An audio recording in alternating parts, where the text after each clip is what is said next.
Welcome to Das of maths. Previous year question 2024 LCM சேர்ந்த question பாருங்க. X cube minus 8y cube மற்றும் s squared minus k squared y squared இன் மீப்பெரு பொரு வகுத்தியை.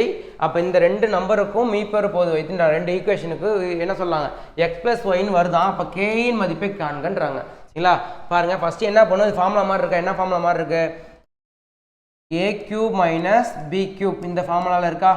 இது எப்படி வெரி பண்ணி போடுவோம், a minus b அப்படின்னு போடுவோமா. அடுத்து என்ன பண்ணலாம், a ஸ்கொயர்ட் ப்ளஸ் என்ன பண்ணுவோம் ஏபினா இந்த மாதிரி போடுவோம் ப்ளஸ் பி ஸ்கொயருக்கு 4y ஸ்கொயர்னு போடுவோம். ஒன்றும் இல்லைங்க, a கியூப் மைனஸ் பி கியூபுக்கு விரிவு பண்ணி போட்டிருக்கேன். சரிங்களா, இது முடிஞ்சிச்சு. அடுத்து இங்கே என்ன இருக்கு, s squared minus k y whole square எழுதிக்கலாமா. இது எப்படி எந்த மாதிரி இருக்கு பாருங்க, ஃபார்முலாவில் a square minus b square ஃபார்முலாட்டில் இருக்கா. அப்போ என்ன பண்ணலாம், x plus ky அடுத்து x minus ky.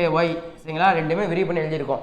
இப்போ கம்பேரிசன் பண்ணி ஈஸியாக கண்டுபிடிச்சிடலாம். பாருங்க, இங்கே என்ன கொடுத்துருக்காங்க, x plus ky தான் என்ன சொல்லியிருக்காங்க, எல்சிஎம் சொல்லி. அப்போ இங்கே என்ன வரணும், k வரணும். அப்படி தானே, ரெண்டுக்கும் HCF x plus kyன்னு கொடுத்துருக்காங்க. அப்போ இங்கேயும் KY வரணும், இங்கேயும் KY, அப்போ தான் இங்கே KY வந்திருக்கும். அப்போ இந்த நம்பரு எதுக்கு ஈக்குவல் பாருங்க, இந்த KYக்கு ஈக்குவல். அப்போ கேக்கு போல் என்ன இருக்கு, -2 அப்ளை பண்ணால் தான் ஒத்து வரும். சரிங்களா, அதனால தான் என்ன பண்ணுறோம், ஆப்ஷன் சி -2ன்னு சொல்கிறோம். சரிங்களா, அவ்வளோதாங்க. தேங்க்யூ.